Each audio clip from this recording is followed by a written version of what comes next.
Good morning, all of you. So, beta, this chapter is just some application of trigonometry, and I have already finished the chapter, okay, in my videos. But many of the students having doubt in the examples also. So today I wanna clear each and every one examples related to this chapter, because this chapter is really most important for your board exam, and it has only one exercise, so that's why these examples are also most important. Okay, so you all have to solve the complete chapter with exercise as well as example also. So today I'm explaining you how to solve the example of its. Okay, so just look up the first example. It is given here कि a tower stands vertically on the ground. एक ये tower है, ये vertically on the ground पर खड़ा हुआ है. From a point on the ground पर किसी भी एक पॉइंट पर which is 15 metre away from the foot of tower, जो टावर के फुट से 15 मीटर अवे है. ठीक है. द एंगल ऑफ एलिवेशन का मतलब जो नीचे से ऊपर की तरफ जो एंगल बनता है उसे एंगल ऑफ एलिवेशन कहते हैं. ठीक है. टॉप का जो एंगल बनता है वो 60 डिग्री बनता है. तो दिस एंगल इज गिवन है 60 डिग्री. तो find the height of tower. आपसे पूछा है बताइए इस टावर की हाइट क्या होगी. So the solution is really too much big given here. So I'm solving by myself. Okay, student, and look up here how to solve the question number 1. So in the question number 1 it is given here, this is your vertical tower. ठीक है. और इससे 15 metre की distance पर एक कोई point है जिससे इसकी टॉप को देखा जाता है, तो ये एंगल ऑफ एलिवेशन बनता है 60 डिग्री का. अब ये पॉइंट जो है ना इस बेस से 15 मीटर की डिस्टेंस पर है. तो आपसे पूछा है बताइए हाइट ऑफ दिस टावर, यानी कि इसकी हाइट क्या होगी, ये पूछी गई है. तो देखो ये P कहलाता है एंगल के सामने वाली वैल्यू, और ये कहलाता है V.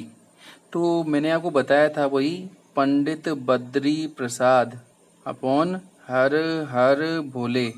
इसका हम यूज करें अगर, तो P और B का यूज जो आता है वो आता है सिर्फ 10 में. ठीक है. तो यहाँ पर हम 10 लेंगे. तो एंगल क्योंकि 60 डिग्री है इसलिए triangle ABC tan 60 is equal to P upon B. tan 60 की वैल्यू आप जानते ही हैं P, ये हमें निकालना है तो हमने BC लिख दिया, और B ये हमें दे रखा है 15 तो 15 लिख दिया.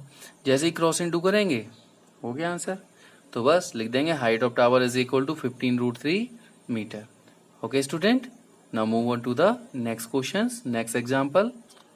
Okay student, then all the question of this chapter is totally based on your understanding level. अगर आपने क्वेश्चन को अंडरस्टैंड करके इसका डायग्राम बना लिया, then this question is really easy for you. और डायग्राम अगर नहीं बना पाया तो ये क्वेश्चन बहुत टफ है. अब देखो सेकेंड एग्जाम्पल क्या है कि an electrician has to repair an electric fault. भाई कहीं एक इलेक्ट्रिक फॉल्ट हो गया तो एक इलेक्ट्रीशियन को क्या करना है, इसे रिपेयर करना है. तो on pole of height 5 metre, ये पोल है जिसकी हाइट आपको दे रखी है 5 metre. She need to reach a point 1.3 below the of the pole to undertake the repair work. उसने जो सीढ़ी लगाई है यहाँ पर, ठीक है, वो पूरे पोल पर ऊपर नहीं लगाई, वो इससे 1.3 मीटर नीचे लगाई है. ठीक है. What should be the length of ladder. आपको बताना है इस लेडर की लेंथ क्या होगी, सीढ़ी की लेंथ क्या होगी.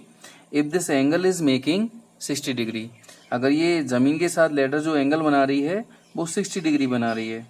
How far from the foot of pole should it place the foot of ladder, मतलब पोल से कितनी डिस्टेंस पर इसके फुट को रखना होगा. It means we have to getting 2 values, one value this and second value this. ये 2 value हमको यहाँ निकाल के दिखानी है इस क्वेश्चन में. अच्छा, रूट की वैल्यू भी दे रखी है. अगर रूट की वैल्यू दे रखी है तो हमें रूट की वैल्यू पुटअप करनी है. अगर नहीं दे रखी होती तो ऐसे पहले क्वेश्चन को हमने सॉल्व किया था उतना ही छोड़ सकते थे. ठीक है. लेकिन अगर रूट की वैल्यू दे रखी है तो हमें लास्ट रूट की वैल्यू भी लगानी है. देखिए कैसे करेंगे इसे हम. तो इन दिस क्वेश्चन नंबर 2 आपको ये देखिए ये पोल दे रखा है कितना है, 5 मीटर का है, और ये सीढ़ी जो लगाई गई इसे 1.3 मीटर नीचे लगाई है. ठीक है. और ये सीढ़ी जो है जमीन के साथ एंगल बनाती है 60 डिग्री का. तो हमसे पूछा गया है कि बताइए हाइट क्या होगी और ये डिस्टेंस क्या होगी. तो सबसे पहले यहाँ पर यूज जो हो रहा है वो BC का यूज करेंगे हम. तो BC कैसे निकालें, इस पूरी वैल्यू में से इतनी वैल्यू को हटा दें या नहीं माइनस कर दें. तो BC इज इक्वल टू हो जाएगा BD माइनस CD यानी 5 माइनस 1.3 यानी कि 3.7 मीटर. ये BC पता लग गया. अब देखिए मैंने आपको बताया था वही एक jingle, Pandit Badri Prasad upon her हर भोले. अब हमें ये वैल्यू पता है, ठीक है, और मान लो हमें ये बेस निकालना है, तो P और B किस में आता है? P और B आता है 10 में, ठीक है। तो हम यूज करेंगे 10 का फॉर्मूला। तो देखिए इन ट्राइंगल ABC tan 60 लगाया क्योंकि एंगल 60 है। tan 60 equal to P/B। tan 60 की वैल्यू जानते ही हैं, P वैल्यू हमें पता ही है 3.7 अभी निकाला है, B हमको नहीं पता है AB, बस क्रॉस इनटू करेंगे इसका हम। √3AB इज इक्वल टू 3.7, तो AB is equal to 3.7 upon √3। अब नीचे कभी हम रूट नहीं रखते, तो नीचे रूट नहीं रखते इसलिए हमने क्या करेंगे, √3 का ऊपर और नीचे इंटू कर देते हैं। तो ये हो जाएगा 3.7 √3 अपॉन √3 3 हो गया। अब हमको यहाँ पर क्वेश्चन में वैल्यू दे रखी है √3 की, तो जो रूट की वैल्यू दे रखी है उसको पुट अप करेंगे, तो 3.7 इंटू 1.73 अपॉन 3 इतना हो जाएगा। इन दोनों का मल्टीप्लाई करो, इसका डिवाइड करो and you will get your answer. Okay, so answer you will get something 2.13 आगे आता ही रहेगा मीटर। ओके स्टूडेंट, अब देखिए हमें इस क्वेश्चन में हमें पूछा गया है क्या, ये वैल्यू भी निकालनी है लेडर की लंबाई। तो P और H किस में आता है? साइन में आता है। This is the value of sine, तो हम लगाएंगे sin 60 equal to P/H। sin 60 की वैल्यू जो जानते हैं आप, √3/2 होती है। P हम निकाल चुके हैं 3.7 है और H हमको नहीं पता तो हमने AC लिख दिया। Again you know very well, क्या करते हैं इसमें हम क्रॉस मल्टीप्लाइड, तो वैल्यू ये हो जाएगी, यानी AC इज इक्वल टू कितना निकल के आया, √3 7.4 अपॉन √3। वही एक जैसा तरीका, नीचे हम रूट नहीं रखते हैं इसलिए हमने क्या किया, रूट का ऊपर नीचे इंटू कर दिया, ठीक है। तो ये हो जाएगा 7.4 √3 अपॉन 3। तो क्या करेंगे, वैल्यू पुटअप कर दीजिए, तो 7.4 इंटू √3 की वैल्यू कितनी दे रखी है, 1.73 अपॉन 3, ठीक है। इसका मल्टीप्लाइड करेंगे हम, ओके, और मल्टीप्लाइड करने के so answer you will get here approx 4.26 metre, ठीक है। इस तरह से इसके आंसर्स को आप फाइंड आउट कर सकते हैं। ओके स्टूडेंट, ओके बच्चों, move on to the next example. और नेक्स्ट एग्जांपल आपको दे रखा है कि एन ऑब्जर्वर 1.5 मीटर टॉल, ये देखिए एक ऑब्जर्वर है 1.5 मीटर टॉल है और ये सामने खड़ा हुआ है 28.5 मीटर लंबी चिमनी के सामने। The angle of elevation of top of the chimney from his eyes, उसकी आईज से इसकी चिमनी का टॉप एंगल बनाता है 45 डिग्री का। तो what is the height of the chimney, आपसे पूछा है इस चिमनी की हाइट क्या होगी। ओके,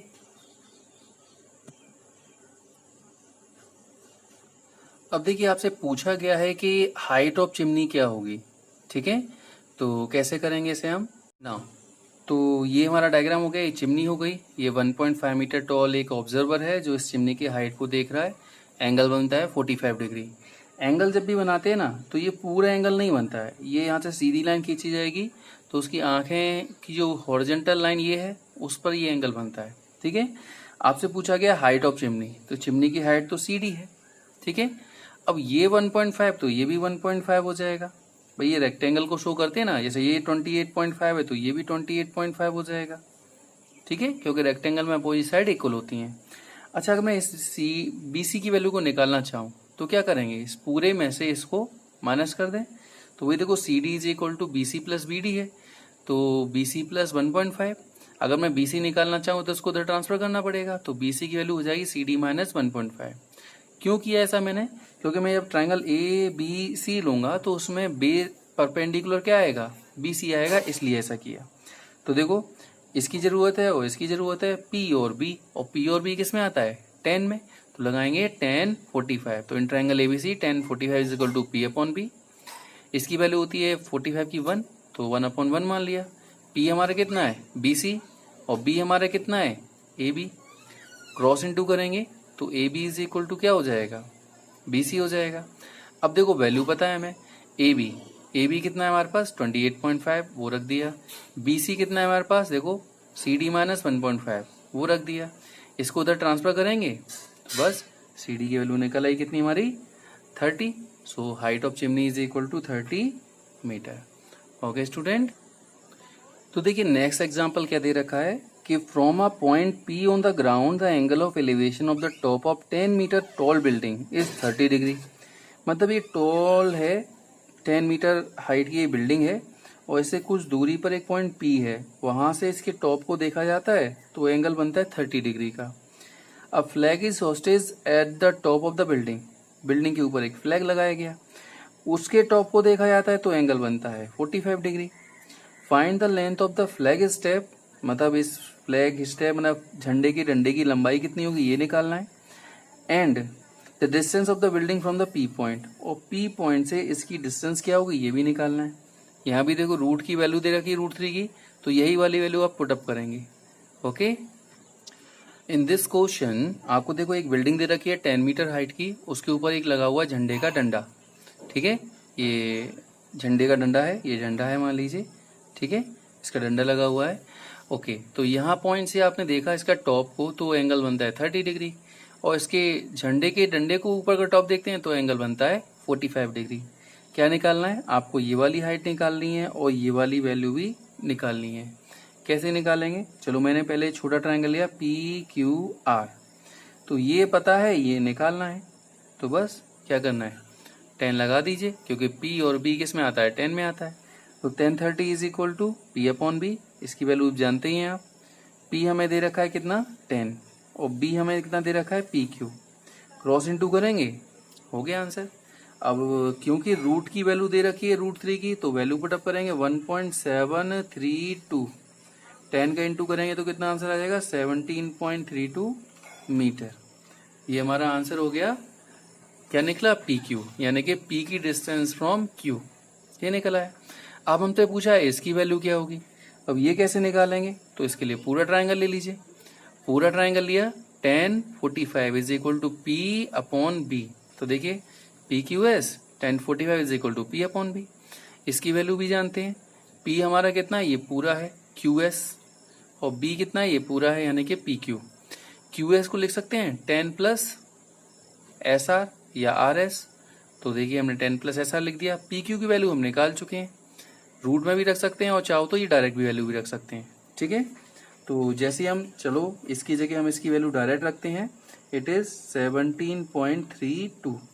अब क्रॉस इनटू करेंगे इसका हम, तो ये हो जाएगा इक्वल में कितना 17.32। 10 को उधर ट्रांसफर करिए तो SR इज इक्वल टू क्या हो जाएगा 17.32 माइनस 10, यानी कितना आंसर आ जाएगा 7.32 मीटर। यानी SR यानी कि झंडे का जो डंडा है उसकी वैल्यू कितनी है 7.32 metre. Okay student, now move on to the next example, example number 5। The shadow of a tower, तो यहाँ दे रखा है the shadow of a tower standing on level ground is found to be 40 metre longer when sun's altitude is 30 degree then when it is 60 degree. मतलब ये कह रखा है ये एक टावर है और ये इसका सूरज का जो एंगल जब बनता है वो 60 डिग्री से 30 डिग्री रह जाता है, तो इसकी शैडो जो है ना वो कितनी 40 मीटर लॉन्गर हो जाती है। यानी ये शैडो पहले थी और जब एंगल यहाँ बनता है तो ये शैडो हो जाती है, तो इस शैडो से ये कितनी ज्यादा है 40 मीटर ज्यादा है। मतलब यहाँ से यहाँ तक की डिस्टेंस आपको 40 मीटर दे रखा है। आपसे पूछा गया है what is the height of the tower, इस टावर की हाइट क्या होगी ये निकालना है। अच्छा क्वेश्चन है भाई, ना तो ये पता ना ये पता, आपको ये हाइट निकाल के दिखानी है, कैसे करेंगे। ठीक है, so it is also the most important questions, देखेंगे कैसे करेंगे इसे हम। Okay then in this question, ये डायग्राम तो खैर आपको पता ही है। ठीक है, ये एक टावर है, तो इसका जब एंगल 60 डिग्री था तो ये इसकी परछाई बन रही थी। ठीक है, अब एंगल इसका 30 डिग्री हो गया तो इसकी परछाई ये बनने लगी, तो ये पहली वाली परछाई से ये परछाई कितनी ज्यादा है 40 मीटर ज्यादा है। ठीक है, तो आपसे पूछा है what is the height of this tower, तो मान लीजिए हमने पहले छोटा ट्रायंगल लिया। ठीक है, क्योंकि बात P और B की ही हो रही है इसलिए हम लगाएंगे 10, तो in triangle BCD 10 60 is equal to P/B। 10 60 की वैल्यू आप जानते हैं, P वैल्यू इज CD और B वैल्यू इज BC, वो लगा दिया हमने। जैसे ही क्रॉस इनटू करेंगे तो CD BC इंटू √3 और 1 इंटू CD हो गया, तो BC की वैल्यू कितनी हो जाएगी CD/√3। अब हमने पूरा ट्रायंगल लिया। ठीक है, तो ये हो जाएगा tan 30 is equal to P upon B. देखिए पी अपॉन बी, तो tan 30 की वैल्यू पता ही है आपको, पी हमारा है सी डी और बेस हमारा कितना है अब इस बार ए सी है। ए सी को लिख सकते हैं 40 प्लस बी सी, ठीक है। तो इसका हमने पहले क्रॉस इनटू कर दिया तो ये आ जाएगा, ए सी की जगह लिख देंगे 40 प्लस बी सी, और बी सी की वैल्यू हम यहाँ निकाल ही चुके हैं, कितनी है सी डी अपॉन √3। अब यहाँ देखो अपॉन में √3 है तो फालतू में ये एक काम करते हैं, पूरे में √3 का मल्टीप्लाइड कर दिया बाई मल्टीप्लाइंग √3। तो यहाँ भी √3 का मल्टीप्लाइड हो जाएगा, यहाँ भी √3 का मल्टीप्लाइड हो जाएगा, और यहाँ भी √3 का इंटू हो जाएगा। तो √3 3 हो गया, √3 इंटू 40 40 √3 हो गया, और यहाँ √3 कट हो जाएगा तो सी डी बचेगा। सी डी को उधर ले आओ, तो जैसे ही उधर ट्रांसफर करेंगे माइनस हो जाएगा, 3 में से 1 गया, 2 बचे, इस 2 को उधर लेके आएंगे डिवाइड हो जाएगा। तो आंसर कितना आ गया सी डी हमारा 20√3। तो बस यही निकालना था। So the height of tower is 20√3 metre. Okay student, next example क्या दे रखा है, the angle of depression. Depression angle तब बनता है जब हम ऊपर से नीचे की तरफ देखते हैं। तो the angle of depression of top and bottom of 8 metre tall building. मान लो ये 8 मीटर टॉल बिल्डिंग है, यहाँ एक मल्टी स्टोरी बिल्डिंग पे आप खड़े हुए हैं, यहाँ से इसके टॉप को और इसके बॉटम को देखते हैं तो एंगल इसका बनता है 30 डिग्री और ये एंगल बनता है पूरा 45 डिग्री। अब ये एंगल इस एंगल के बराबर होगा तो ये भी 30 हो जाएगा, ये पूरा एंगल इस पूरे के बराबर होगा तो ये 45 हो जाएगा, अल्टरनेट अपोजिट एंगल, ठीक है।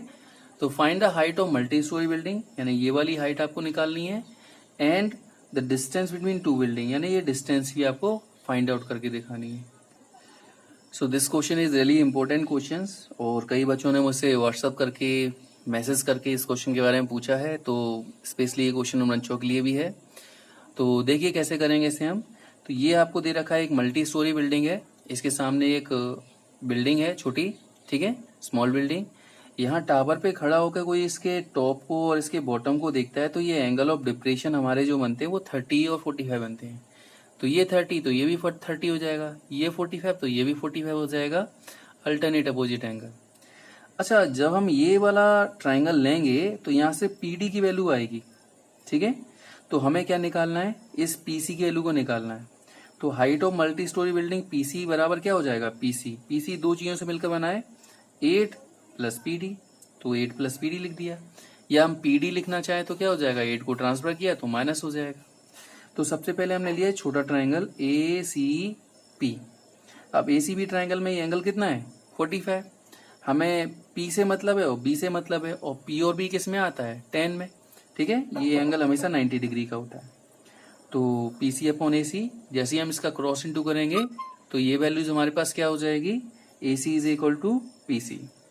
अब हमने ट्राइंगल लिया बी डी पी, ये भी 90 ही होगा, ठीक है ना। तो यहाँ हम लेंगे tan 30 is equal to P upon B, P की जगह पी की वैल्यू रख दी और बी की जगह बी की वैल्यू रख दी, ठीक है। ओके, यहाँ तक कोई प्रॉब्लम नहीं होगी मेरे ख्याल से। इसके बाद इसका क्रॉस इंटू किया तो ये वैल्यूज आ जाएगी। अच्छा, बी डी जो है ना हमारी, बी डी ये वैल्यू हमारी देखो क्या है,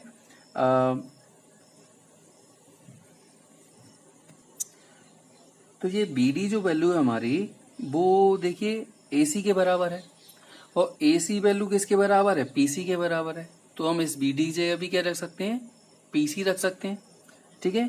अच्छा, यहाँ √3 पी डी है। अब मैंने पी डी आपको बताया था, पी डी देखो यहाँ लिखा है पी डी किसके बराबर है, पी सी माइनस 8 के बराबर है। तो हमने पी डी के रख दिया पी सी माइनस 8। तो जैसे इसका हम अंदर इंटू करेंगे, इसका अंदर इंटू करेंगे, ये नंबर आ जाएगा। क्योंकि हमें पीसी की वैल्यू निकालनी है तो पीसी के टर्म को एक तरफ ट्रांसफर कर लो, इसको इधर लेके आ गए, इस पीसी को इधर लेके आ गए, ठीक है। अब देखिए दोनों में दिख रहा है पीसी इज कॉमन, तो पीसी को हमने कॉमन निकाला और इसको इधर लेके आएंगे तो पीसी की वैल्यू हो जाएगी 8√3 अपॉन √3 माइनस 1। अब क्योंकि नीचे का भी रूट रखते नहीं इसलिए हमने कंजुगेट का इंटू कर दिया, √3 + 1 upon √3 + 1।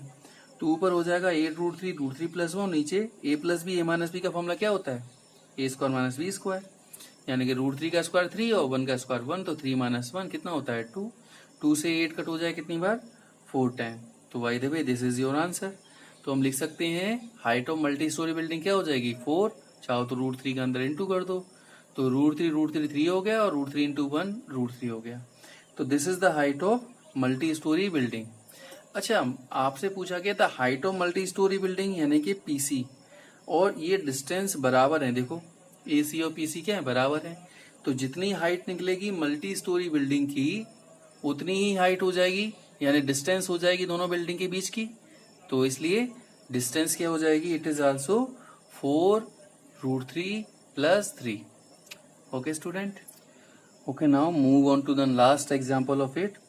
From a point on the bridge, bridge के ऊपर कहीं एक पॉइंट से हम देखते हैं, एक रिवर के ऊपर एक ब्रिज बना हुआ है।